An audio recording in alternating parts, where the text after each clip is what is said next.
right, welcome to another episode of Piecing It Together, the podcast where we take a look at a new movie and try to figure out what movies inspired it. And today on the show is a movie that has been on my most awaited movies of the year list for 2 years running because of multiple delays and pushbacks, but it's finally here, even though I didn't get to see it in the theater because it didn't open here. Damn you, A24, I love you so much, but why did you have to do me this way? It's not even right.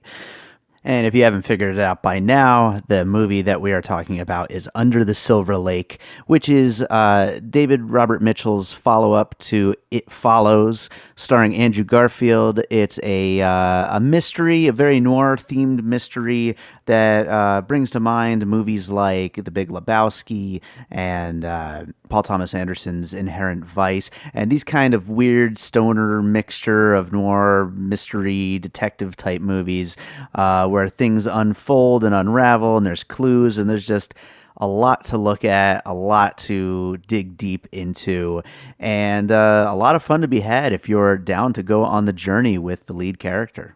But joining us for the episode is first-timer B. Garner. You actually did hear her on our Avengers Super episode, but this is her first time doing a full-length episode here with us. Really glad to have her on the show.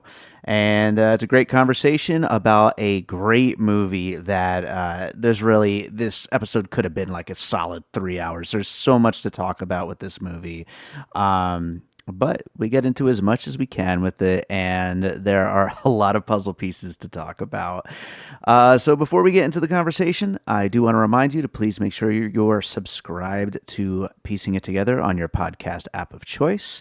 And also, you can rate and review us on iTunes. You can follow us on social media at Piecing Pod, and you can join our Facebook group, Popcorn and Puzzle Pieces, a movie discussion group, where the conversation about this movie and all the other movies we talk about continues. So, without any further ado, why don't we jump into this conversation about today's movie, Under the Silver Lake. All right, so we have got someone new here on the show today. Joining us is B. Garner. B, how are you doing? And thank you for being here. Hey, yeah, I'm really well, thank you. I'm doing great. It's really exciting to be on. So thank you so much for letting me join you. Oh, absolutely. You've been, someone who I've interacted with a whole bunch on the whole film Twitter world, and so I'm just really happy to finally get you on the show. And I've read a lot of your work, and it'll be great, especially for this episode, because your breakdown of Under the Silver Lake was a very interesting article. And I mean, there's so much. It's such a movie that you can go just so deep into, and Yes. I think your piece really did a great job of starting that journey anyway. Yeah, I don't even feel like I scratched half of it, like any of the surface. It's just like it's a great film to sort of to discuss with someone. I'd be itching to discuss it. So this Oh, is nice. great. Yeah. Oh my gosh. Where do you even begin?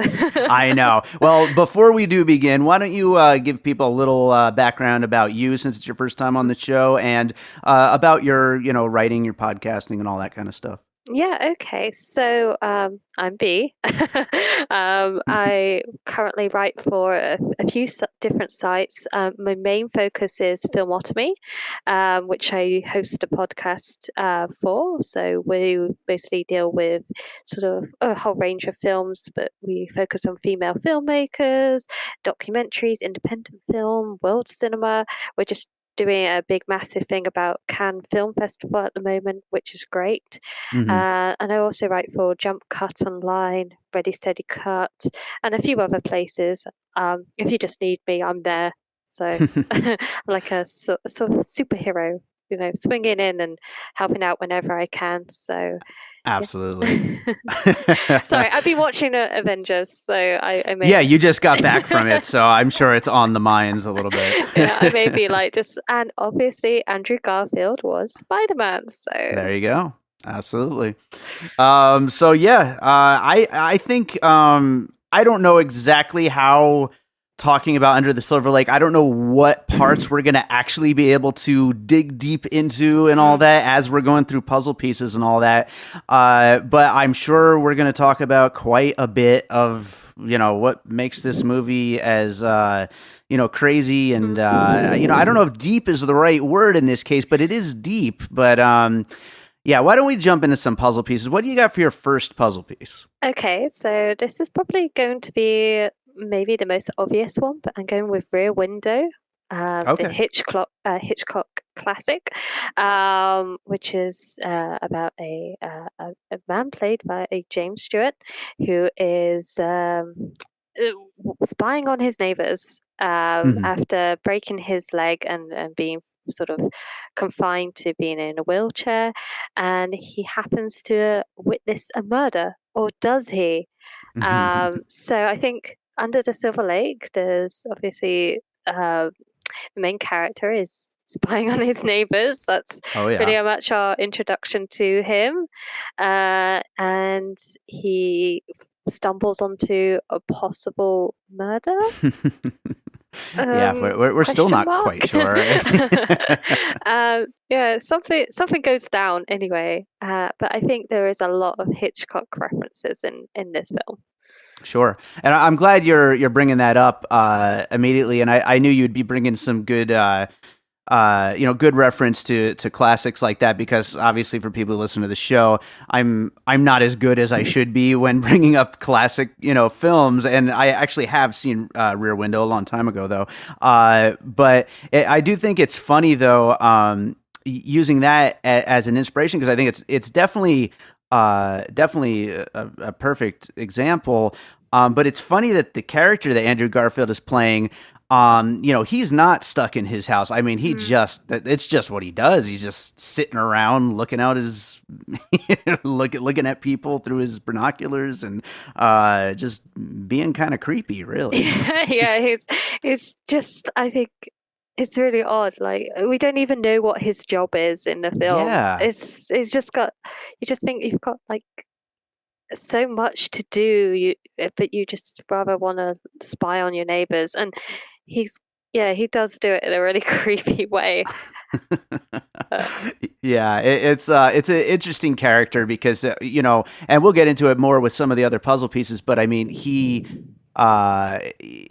not really a character that you want to identify with, at least yeah. not very much. So Yeah, he doesn't make it very easy for you to get on board with his or, his motives, and just yeah. him in general. He's a bit, yeah. I certainly wouldn't want to hang out with him, that's for sure. Sure. Exactly. Well, I'm going to go with another pretty obvious one, although it's a character that maybe you'd want to hang out with a little bit more, and that is the Big Lebowski. Um, There's a lot of comparisons to the Big Lebowski, and that whole kind of stoner noir feel out there in a lot of the press about this movie, and I think it really holds up. I mean, this is this whole just like weird, constantly unfolding mystery, with a character who's kind of not really any form of a necessarily good detective, but he's doing his best to figure things out and put the pieces together, and he's just kind of it's funny in a way. It's almost like the world is happening to him, and he's not necessarily good at detectiving it. Is detectiving a word with an yeah, we'll ing? go with it. I mean, it's a episode about Under Silver Lake, so we can make up whatever. So Anything goes. Anything yeah. goes in this world. But So yeah, and yeah, and that's a it's really got a good lot of one. that whole Uh, stoner energy to it as well. So Yeah, I definitely picked up on that. I think as well, it's kind of a lot of it is this surreal sort of element to it, and like strange dream sequences as well. So mhm. you definitely, yeah, that's a really good one. I'm annoyed that I didn't think of that one. Well, that was the first one that came to my mind when I was watching it. I mean, Big Lebowski is such a favorite of mine, and the movies that are like it. I mean, we actually did a Breaking It Apart episode on the Big Lebowski, which is our side series where we go backwards and look at movies that we're inspired by. If this had been out yet at that time, I would have definitely cited this movie. And there's not a lot of movies that do it well. And that's why when something like this comes out, I really want it to be good. And I'm really glad that, it seems like this is a very love it or hate it movie. And, Mm. definitely I'm glad to fall on the love it side. I'm glad it's, a movie that does it well and interesting. Um, so what do you got for your next puzzle piece? Okay, so next puzzle piece is a cult classic from John Carpenter, and that's 1988. They Live, Mm. which yeah, that's an interesting film. I don't have you seen it at all? They Live is one of those movies, and I talk about this on the show a lot. One of those movies where I'm sure I saw it back in high school, and I mean it's been so long, but I certainly know of it, and I know of its like its themes and its place in pop culture. Yeah, it's definitely, I feel like with the sort of strange conspiracy Hmm. theories in Under the Silver Lake and secret societies and um, the the homeless king, Yeah. um, who I love, by the way. I was just like, that's my favorite character in this film is the homeless king, and Oh, they're he's all sort of, great. yeah, communicating in their own sort of hobo language. Um, I get this. It kind of reminded me a lot of the the world in They Live with is it Roddy Piper's sort of homeless guy just sort of drifting, and he Yeah, sort yeah. of ends up in this like little community and happens to come across these sunglasses that when he puts them on reveal that the world is uh, being controlled by an elite secret society of um really sort of creepy people. I don't want to give Yes. away too much. Um, but I got like watching Under the Silver Lake, and the more they sort of dived into this secret underground world and all these different type of people and like pulling the strings, or are they pulling the strings? And the sort of Right. although there isn't any sort of magic sunglasses that the character wears, I think if he was given a chance to put those on, I think he would definitely sort of jump at that chance. He's so keen to find a conspiracy, but I don't think there's necessarily a real conspiracy there. I was just watching it, and I think that also kind of the humor as well. There's quite a lot Mhm. of um, like very dark jokes in Under the Silver Lake. Sure. Um, Yeah, very dark comedy. yeah, some of it I think doesn't necessarily land quite well. You feel very uncomfortable, but I guess Oh maybe yeah. that's the point. And Oh, and I think so. I think so. yeah, And and by the way, spoilers are cool here because okay. we're expecting people to have watched it before listening to these. But I think to your point there with They Live It, which is a great puzzle piece, and I hadn't thought of it. But to your point, the songwriter scene is, I think, one of my favorite things I've seen this year in the movies. And him just like saying that he had written I every know, single yeah. popular song that Andrew Garfield's character loves, and just it was just so funny and so like it just kind of spoke to me in such a way because I'm a big music person myself, and the idea that it really is all just hidden messages, and they really are just you think that you've got your favorite artist, but really they're just pulling the strings on you and telling you what what you're going to be listening to and what music's going to define you, and that's so They Live. That's like such a perfect parallel to They Live with the hidden messages and all that stuff. It's so funny. It's just so crazy. That scene, like, oh my gosh, it just escalates, and then it's just like he just gets on with the rest of his like sort of the rest of the film, and you're like, okay, we're not addressing that. All right, moving on. That is one of the things that I love so much about this movie is that as he's continuing to uncover things, they don't really matter to him, even though he's finding Mm, all these secret answers and secret things. I mean, really, when it comes down to it, he just cares about finding this girl. And I think that's so funny because he's obsessed with these hidden messages and meanings and all that. But he doesn't really care about them when it comes down to it. It's all for the means of just finding this one thing, which I think is just such a brilliant way of looking at conspiracy theory minded people, and mm, you know that it really comes down to just kind of proving their own already inherent biases that they already had in their minds. yes, yeah. Another scene actually before I get to my next puzzle piece that I think adds to that same thing that I'm saying there is the Nintendo Power moment, which Mm, was really huge nostalgia for me. I mean, I actually had some high scores in Nintendo Power when I was a kid. But the fact that he's searching for what could NPM mean, and he's searching on Google, and there's like hundreds of things that it could be, and oh, the thing that it is the Nintendo Power issue that he has sitting right there in his living room. It's so perfect because that's the thing about conspiracy theories is, I mean, they always work out in whatever it is that you already kind of had in mind. That's like the funny hidden secret of conspiracy theories is that they they don't make sense, but they make sense to you because that's exactly what they yeah. are. They're your mind playing tricks on you, basically. Yeah, that So is funny.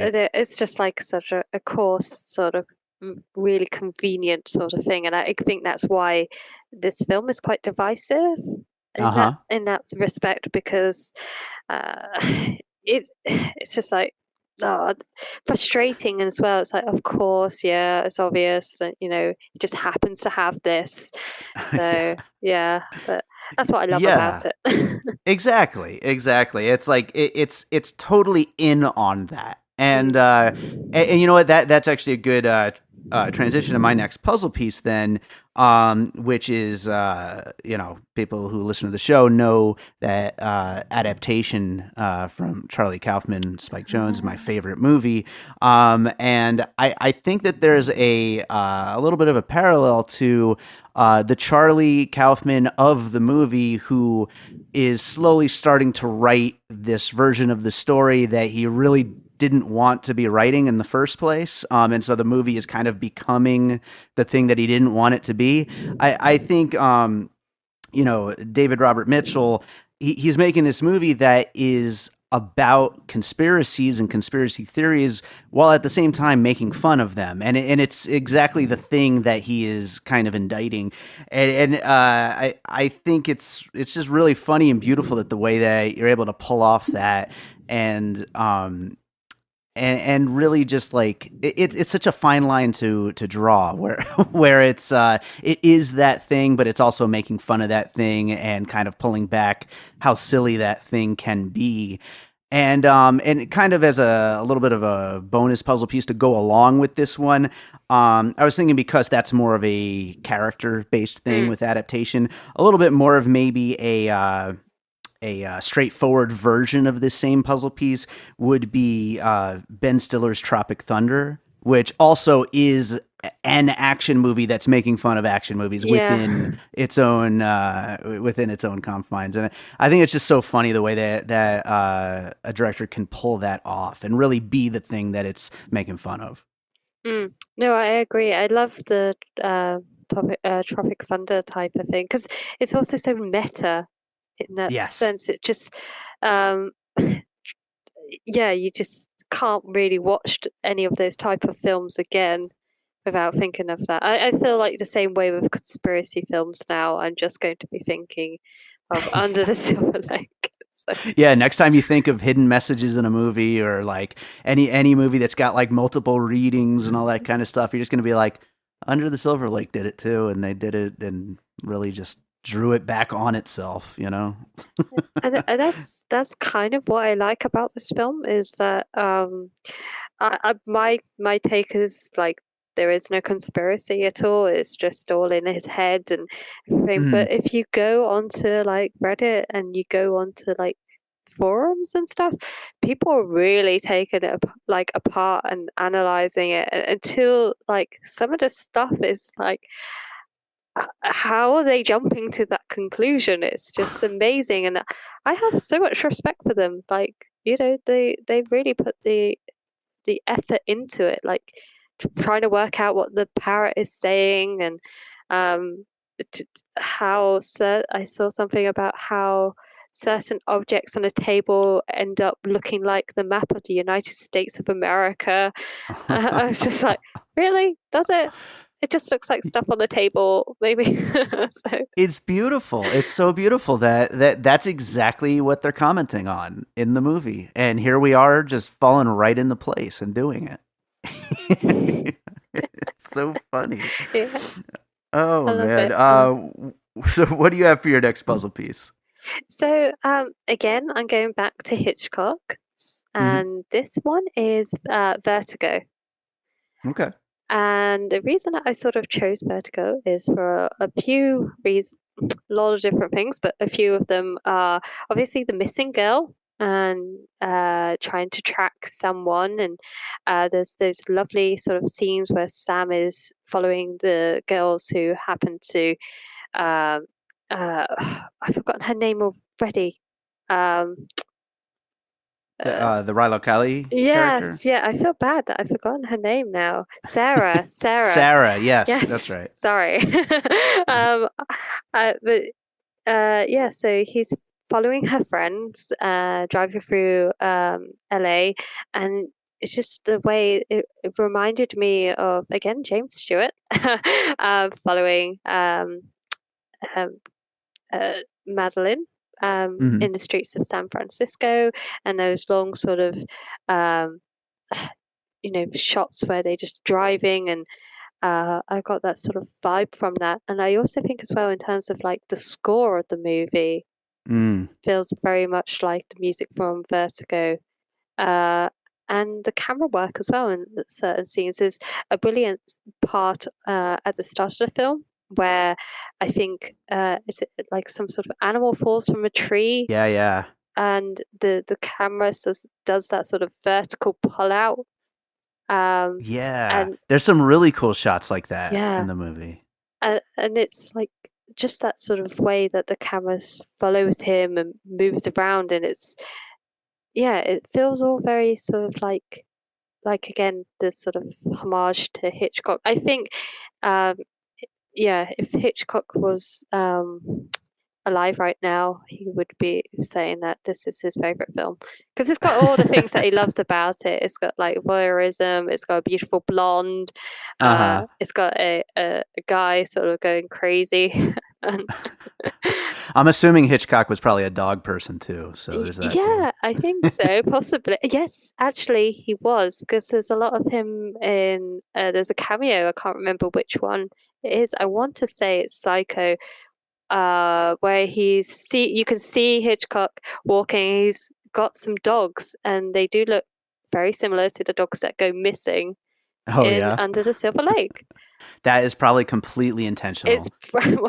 or it's just a coincidence. I'm probably gonna. There you go. It's a Yeah, seriously. conspiracy. There I go, falling right back into this movie's trap. Um, well, that's a great puzzle piece, absolutely, and yeah, and I think also like to go back to the main thing of Andrew Garfield's character following them around in the car and everything. Um, it's a testament to him as being a great actor. That this guy is kind of a shady character, and we've talked a little bit about how he's not really a good guy or anything like that, but following him around is really just a joy to watch, I think, because he's just so magnetic on screen, and it's really fun to watch him. I'd love to see him in more roles like More roles where he gets to be a person and not be, like a Spider-Man or anything like that. I know. I thought my favorite bit in in the film is actually when he wakes up and he has the Spider-Man comics on his hand. That's great. And it's just stuck on there. And he's like trying to pull it off. I thought, oh, that is just brilliant. But it's there's a lot there to say because obviously the character is still stuck in this sort of acting like a child, really, like a teenager. He still he lives like a slob and plays Oh video yeah. games. So it's not just the fact that it's a reference to Andrew Garfield's, you know, past days as, your friendly neighborhood Spider-Man, but he's also the character is sort of clinging onto his childhood, and he really should be learning to let go. And I mean, he's about to be kicked out of his apartment. And he doesn't seem to care at all. Not even one bit. Well, I'm going to go with my next puzzle piece. And this one actually is another Coen Brothers movie. I brought up The Big Lebowski earlier. And this one is Burn After Reading. And this one may seem like a little bit of a stretch at first, but the reason why is because when it comes down to the very end of Burn After Reading, the point of it all was that there was no point to any of it. And I feel like in a lot of ways that's kind of what's happening here with Under the Silver Lake. I mean, he learned things, but he didn't learn things. He didn't grow. He didn't even really successfully complete his mission. I mean, he did find her, but to no end. I mean, she's still going away with her cult situation or whatever the hell it is. And really, when it comes down to it, everything that he learned, it's kind of going to just burn out, and his memory is just not going to really expose any of it. None of it really matters when it comes down to it. And I think that's a beautiful thing. I love nihilistic films that like kind of have that point of view, because it's just such a comedy to that, to the idea that you're following this whole journey and adventure, but really to no real conclusion. Nothing is gained by the end, and I think that's just so funny. Yeah, I've kind of thinking in a sense he does grow as a character. He sort of has to address his whole sort of issue with his past relationship as well, and Hmm. the scene where he's got the dog biscuits, he's still clinging on to the fact that she had a dog, and um, he carries them around, and maybe he feels like he can reconnect to her. Hmm. Um, but whether he's going to use that as like a motivation to actually get a job, um, Right. uh, I don't know. It's really odd, and it You're doesn't. definitely more optimistic about it than I am. I don't think so, but it's very, very possible because I mean, he does seem to at least acknowledge the kind of uh, the rut he's got himself stuck into, but he is also under the influence of whatever they drugged him with. So I mean, who knows if any of it's gonna stick? It's all just a dream. A very I don't strange think it's a dream. dream. So, what do you got for your next puzzle piece? Okay, so obviously we've spoken a lot about conspiracy theories, and Mhm. the 1970s saw a lot of conspiracy films come out. I guess, but obviously with Watergate, I think it Mhm. was just sort of a reflection of the time. So I've got three different films, but I'm going to list them off one by one. But Sure. if I go with my first one, which is called from the 1974, it's called The Parallax View. I don't know if you've heard of this one. I have not. No. Okay, so it's a really weird film. I can't really. I had to look up the plot of it on Wikipedia because it's just like really, really hard to sort of tell. It's one of these. It's like Under the Silver Lake. It's really weird. Like stuff happens in it, and you're just like, okay, this has just gone in a real strange place. I didn't think it was going to go. But it's stars Warren Beatty, and he's a political reporter who happens to witness a presidential candidate be assassinated. And he sort of looks into it, and there's this mysterious corporation called the Parallax Corporation, which may be involved. So again, we've got this secret society trying to cover something up, and a murder. So there's a pattern here. Yeah, sure. So he begins to investigate, and others who sort of share his suspicions start to turn up dead. And I think that that happens here in Under the Silver Lake is people who Sam sort of comes into contact with don't necessarily have a great end. Right. For sure. For sure, yeah. And then um, Warren Beatty's character sort of ends up uncovering a conspiracy which is bigger than he ever thought, and uh, then really strange things happens, and there's brainwashing involved, and a really weird sort of sequence, which just people should just go look it up because Sure. it's kind of ends up like Clockwork Orange, where character is being forced to watch scenes and is being brainwashed and ends up like a being told to go assassinate someone. So there's a lot going on there. Sounds pretty damn good. I'm not. It's one of these films which you either love it or you hate it, but Sure. I don't know whether it's necessarily dated well. Hmm. But I was just watching, when I was watching Under the Silver Lake, I was just thinking of all these 70s conspiracy films, and I was trying to think of the most obscure reference that I could think of. Sure. Nice. I like it. I like it. So you said you had two others Yeah. that are kind of similar? Yes. So the more sort of well-known one would be All the President's Men. Mm-hmm. Again, like uncovering conspiracy, but this one is a bit more straightforward and is an actual conspiracy because it's based on a true story. So it's based on Watergate and the whole thing with Nixon. So that one is yes, that generally happens. So and Sure. the next one is 3 Days of Condor, starring Robert Redford as a quiet CIA codebreaker who walks into his workplace one day and happens to find out all his co-workers have been murdered. Hmm. So then he uncovers that there's a conspiracy within the CIA, who were higher ups were involved in the murders, and then he sort of has a hitman coming after him and has to sort of convince a beautiful girl to help him. But again, there's like the conspiracy elements on there, and just the sort of mood of the film.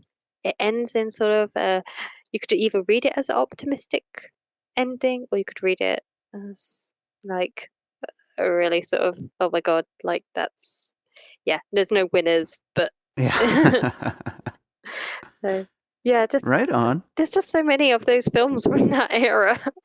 Yeah, no, I totally see the parallel between those kind of films. And, just like as a total aside, this wasn't one of my puzzle pieces necessarily, but, one of my favorite movies of the last few years, The Nice Guys, I think was inspired by a lot of those movies as well. And I was almost thinking about using that as a puzzle piece for Under the Silver Lake. But yeah, I mean, it's just got that same kind of just like a big unraveling conspiracy that they're pulling together. But of course, in Under the Silver Lake, nothing necessarily adds up when it comes down to it. But those are definitely the kind of movies, though, where those conspiracies are like just so full and rich, and just so many cool ideas being put together. Mm, mm. Well, all right, cool. I like those. Those are good. My next puzzle piece. So this one's a little weird. But it has to do because I feel like this movie is very, very strangely almost contemporary. There's Mhm. so many references to things that we, that are very specifically now things, the iPhones everybody has, they're talking about Amazon. And they have the drone. Yep, they Yeah. got the drone. There's the LA cemetery screenings, which are very popular in Los Angeles. A lot of talk of various pop music, social media, all that kind of stuff. And so I just felt it was such a very now movie in a way that 10 years ago I felt that Scott Pilgrim versus the World was. Oh yeah, Um, yeah. and so it may be a little bit of a weird comparison, but I just felt like that youthful energy and just capturing the now for these young people. Which I mean, I'm not that old; I'm 38, but but but capturing that youthful energy, I think is something that made me think of Scott Pilgrim. And then another way, and it's something we've kind of touched on a few times through the episode, but Andrew Garfield, Sam, not a very good person, borderline misogynistic, I think. And it wasn't, nobody was talking about that back when Scott Pilgrim came out, but I think there's been a lot of think pieces about how Scott Pilgrim is a kind of misogynistic character in retrospect. And so, I mean, that kind of an archetype of a character who's just, very, women are just kind of sex objects to him and not really having really great relationships with women. I think it's another kind of heroic character, but who has those flaws. And I think as well, like both Scott Pilgrim and Under the Silver Lake have so many sort of references to like growing up in the 80s and the 90s that I think like Absolutely. our generation sort of get in terms Yeah. of like especially Scott Pilgrim is so full of game references and you know music references, but even Under the Silver Lake feels like a bit like one of those weird indie games Yeah. Absolutely. where you have to Uh, just walk around picking everything up and thinking, does this work? Is this gonna help me? Is this a clue? That's funny that you bring that up. I was almost going to use that as a puzzle piece at one point, so I'm glad you brought it up. But yeah, like those point and click adventure games where it's like, yeah, you don't really know, what to click on, but there's clues everywhere, and there's things that can be combined. And I mean, look at like when he combines the map from the Nintendo Power with the map from the cereal box. I mean, that is like straight out of one of those. Grim Fandango or one of those kind of Yeah, games.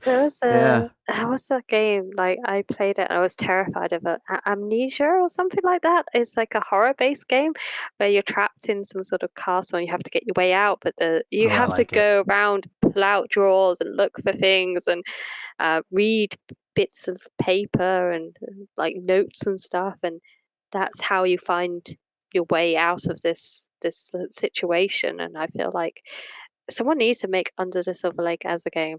I would play that so That much. would be awesome. That would work so well. Yeah. Yeah, I never played that particular one you just mentioned, but I used to play those games all the time. My favorite back, I mean, this is like way back in like the 90s, back on DOS, MS DOS, but my favorite was, I think it was called the Dagger of Amun Ra. You were this woman that is trapped in a museum after it closes. And there's like a killer in the museum, and it was great. And like, just the puzzles were just so good. But I love it. I love that we brought up graphic adventure games. I Yeah. used to love those games so much. I don't think we're gonna get a better puzzle piece than that. I know, right? I'm like, do I even say my last one here? I don't even know. It's too good. Well, I only have one more. Do you have any other puzzle pieces? I have a couple more. Um, Okay. I guess one of them is possibly too recent to its account, but Hmm. they have a lot of similarities, and this one is Burning, the Oh, okay. South Korean film that came out I last year. I still haven't seen it, and it's like Oh, towards the top of so my good. list. I know everybody says it's so great. I need to watch that. I won't give too much away, but I feel like almost like Burning is Under the Silver Lake's more serious, like cousin. Mm. They kind of have the same sort of thing with like a woman going missing, and the main character isn't particularly likable. He could be read as sexist in a way. He sort of is.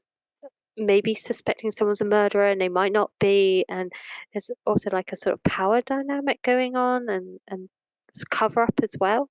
It's and the ending, like I don't want to give away the ending, but the ending is just like, like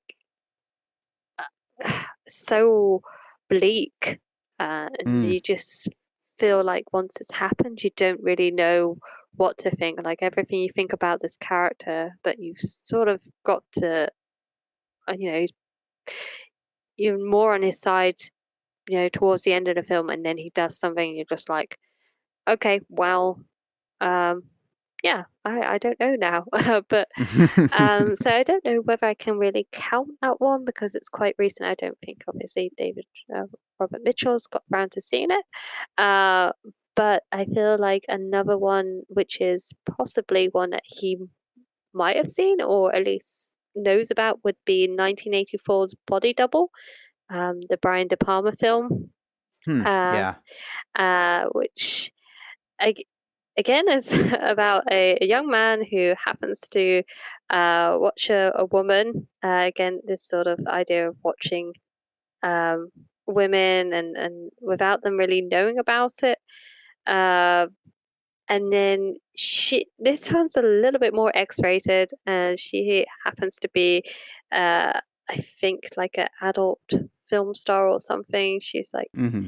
uh, and he witnesses her murder, or does he? uh, and again, there's this sort of uh, like conspiracy to cover it up, but it's very much like De Palma's work was very uh, like heavily influenced by Hitchcock, but he Sure. sort of took it to the next level.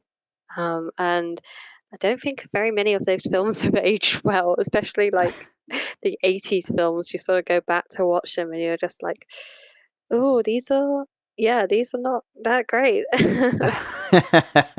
Yeah, 80s is a strange time for film. I mean, the big blockbusters can still be fun, but a lot of movies are just like, ugh, oh you, boy. you feel like you have to go wash yourself after watching them. Yeah. And I feel like De Palma is one of those directors, like you either love him or you hate him, and I'm still trying to decide do I like him or not. So Body Double, yeah, definitely was a film that I just couldn't really get on board with. Gotcha. Gotcha. But yeah, no, absolutely good comparison though there, and I think that works great as a puzzle piece anyway. And obviously, plenty of people can't get on board with Under the Silver Lake, so. Well, right on. I've got one last puzzle piece, just a quick one, and that is Ryan Johnson's Brick, Mm. which also took like the noir genre and gave it a very, very young perspective. This obviously a little bit older. I mean, you'd imagine these people are all out of high school at least, but maybe not far out. Maybe early 20s. Mm. Andrew Garfield. I don't know how old he is, but he looks so young. He looks I like feel like such a he never kid. ages. I Like it's know. It's crazy. crazy. He Yeah. just gets a little more stubble. That's about it. But he just looks so young. And all the people that he's surrounded with in this movie all seem so young too. It just has such a youthful energy, and I talked about that a little bit in the Scott Pilgrim puzzle piece. But yeah, it's just there's such a youthful energy to the movie, and mixing that with noir is what, made me think of Brick, which is such a great movie. Yeah, I've just looked up the age of Andrew Garfield, and I was shocked. He's 35 years old. Wow. He does not look 35. No, he does not at What all. is his That's secret? crazy. Maybe if I don't we have know. to, like, the secret is under the silver lake. We have to just like Yes. Yeah, unravel we it. got to piece this thing together. This is a big secret. I actually haven't seen Brick. I'll just tell you that. I'm gonna confess that now. I haven't seen Brick. Oh, okay. I know like Brick is one of these films that everybody talks about, especially on film Twitter, I feel. And I've been meaning to watch it for such a long time, so I will have to watch it now. Absolutely, and I should watch some of those movies that you mentioned earlier that I maybe watched in high school, but I don't really remember that well. But I certainly know all of their places in film history because I do pay attention, even though I don't watch as much of the old movies as I should.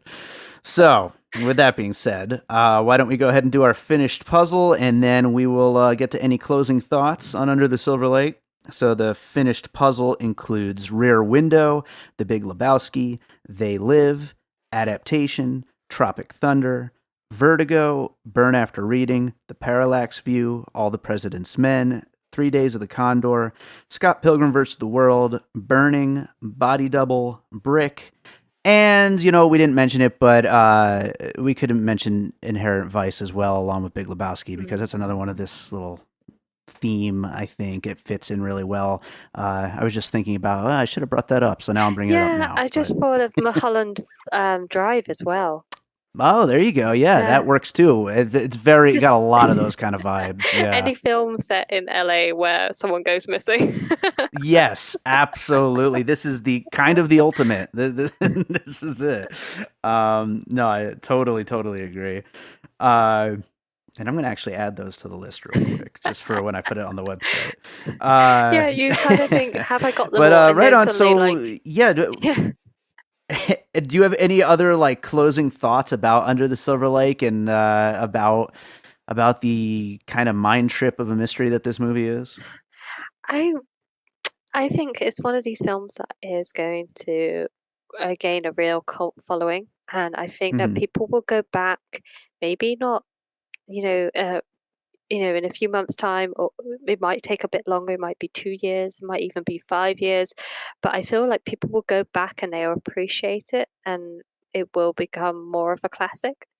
Hmm. I feel like there's a lot about it that is very relevant to what is happening in society now, Oh especially in yeah. terms of like masculinity, and toxic masculinity, and the Hmm. male gaze.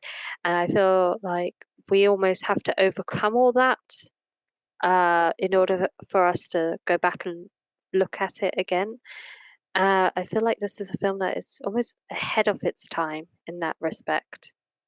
I agree. Absolutely. I think that this is definitely a movie that, and I think it knows that it is dealing with the male gaze in a very heavy way, and I think it leans into it to kind of make a point about it. But I'm not 100% sure because it's so hard to tell because they're really playing with the idea of art meaning things, and so it really just makes it so difficult to know for sure what the director's what his intention was. But I absolutely agree though with the things that you're saying there.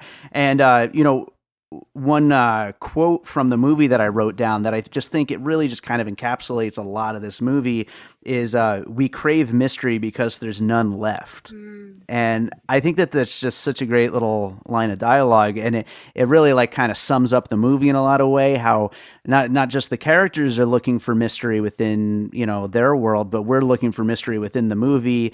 We want there to be mystery, and it's like, did he ingrain this with all the mystery that we think he did, or are we just kind of finding it because we want it? And I think that's just such a great little commentary. Mm, mm. And I think as well is the simple fact that it doesn't have a straightforward ending and nothing really Hmm. gets tied up is really what life is about. Like in life, there isn't any real answers to some of the questions that we ask, and we can either sort of go with it and just get on with our lives, or we can let it consume us and just become obsessed like Sam does. That sounds like a good movie to me. Well, what one last thing, and this is my little fan theory I wanted to share with you, that I've been thinking about all morning. Okay. And this is, of course, plays right into what I was just saying about how they want us to, search for mystery and everything. I have bitched so much on Twitter about A24 not giving this the proper theatrical release that it was supposed to get. So my little fan theory is that what if they did that as part of the mystery to play into our own little theories that we could start formulating and whatnot. think I'm crazy, or am I onto No, I some? think I like almost like a deliberate marketing campaign of not doing a marketing campaign. Right? Right? I mean, it's crazy, but I mean, it's possible. Yeah, Maybe. I think as well, it's one of those films which is like, really hard to sell to just like a average film goer. Yes. Like, hey, come watch this conspiracy film, which is may or may not be a conspiracy film. Uh, and there's a dog killer, who may or may not be a dog killer. Yeah, it's not. Everyone loves dogs. No one wants to see dogs going missing in their films. And an owl killer who may or may Oh not be an yeah, owl killer. There's all kinds of killers that may or may not be the, what. There's no telling with this so, movie. I really want to go watch it again, and I feel like I could write about it. Like, if you told me like you can only write about one film for the rest of your life, I think I will have enough content from Under the Silver Lake. Just keep going and keep going and keep I unraveling. will find out what it means. Well, thank you so much, B, for being here. As we usually do at the end of the episode, do you have anything you've watched recently that you'd like to recommend? Um, Under the Silver Lake. I think I watched a really great film recently, which I just kind of want to get more people to go and see it. I don't know whether it's out in the US at the moment, but it's definitely out in the UK, and that's a film called Wild Rose, which is a Hmm. lovely little film about a woman from Glasgow who wants to become a country singer, and there isn't really a country music scene in the UK at all. Uh, but she's trying to get enough money saved up so she can go to Nashville in the US. But she's also sort of just come out of prison and is trying to reunite with her mom and her two children. So it's a lovely sort of film, a bit um, with some great music and great performance from an actress called Jessie Buckley, I believe her name is. She is amazing in this, and she does all her own singing, and you just get goosebumps. It's just a really great film. So um, Awesome. yeah, I don't even like musicals, and this one was just perfect for me. I was just like started tapping along to the music, and I was like, I like country now. Yeah, I've been slowly letting country get to me lately, so I'm definitely looking forward to checking it out. I've heard good things about the movie, so right on.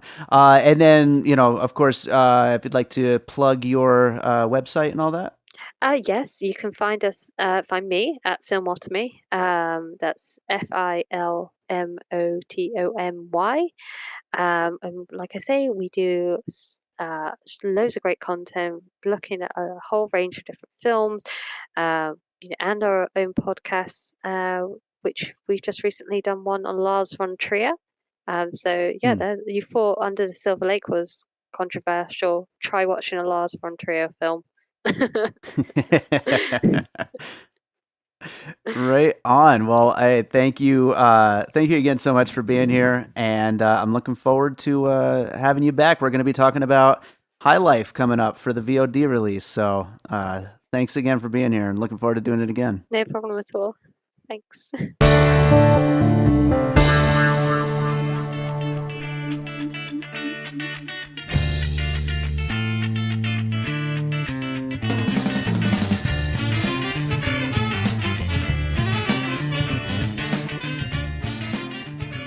If you like podcasts and you like science, come on, baby, listen to us.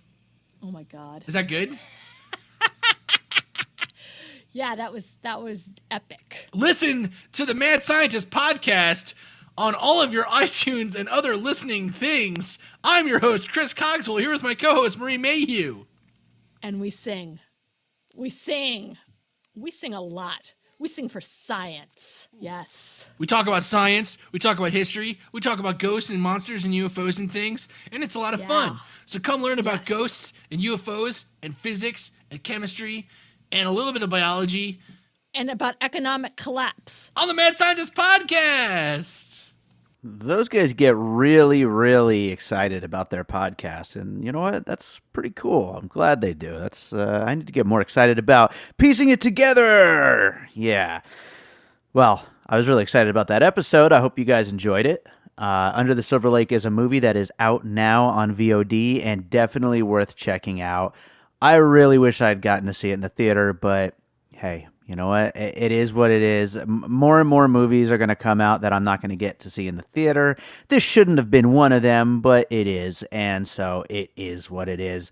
Thank you to B. Garner for joining me on this one. I had a great time talking to her, and she's going to be back again really soon for an episode on High Life. And also, I want to mention... over there at Filmotomy, they have a thing going on called Festival Cinephilia. It's a fundraiser for cancer, and you can find out more info about that. I'll have a link in the show notes, or you could just go check out Filmotomy on Twitter and get more info there. So that's something worth checking out. And I guess that does it for today. I want to remind you all, as always, to make sure you are subscribed to Piecing It Together on your podcast app of choice. And you can also rate and review us on iTunes, which would be amazing, especially if you gave us 5 stars. That would be even better. You can also join our Facebook group, Popcorn and Puzzle Pieces, where the conversation about all these movies continues. And what else can you do? You can go to our website, piecingpod.com, and sign up for the mailing list. That would be pretty cool. I got some more giveaways and contests that I'm planning on doing real soon. So I think you should do that. I think that's about it for today. Why don't we finish this thing up? We got plenty more piecing it together coming your way. So let's finish it up with a song.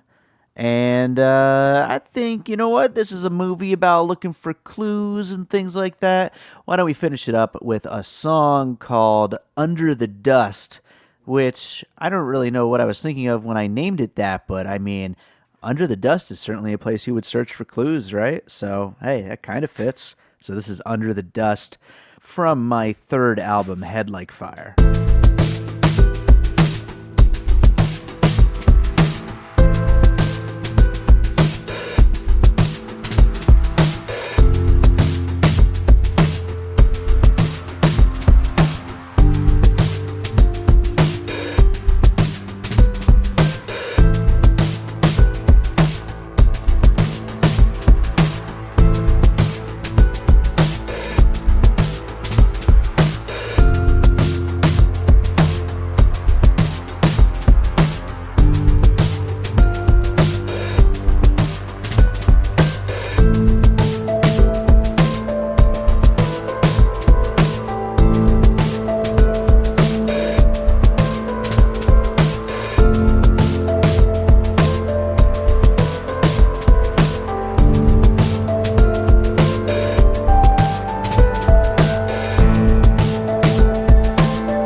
and all points west.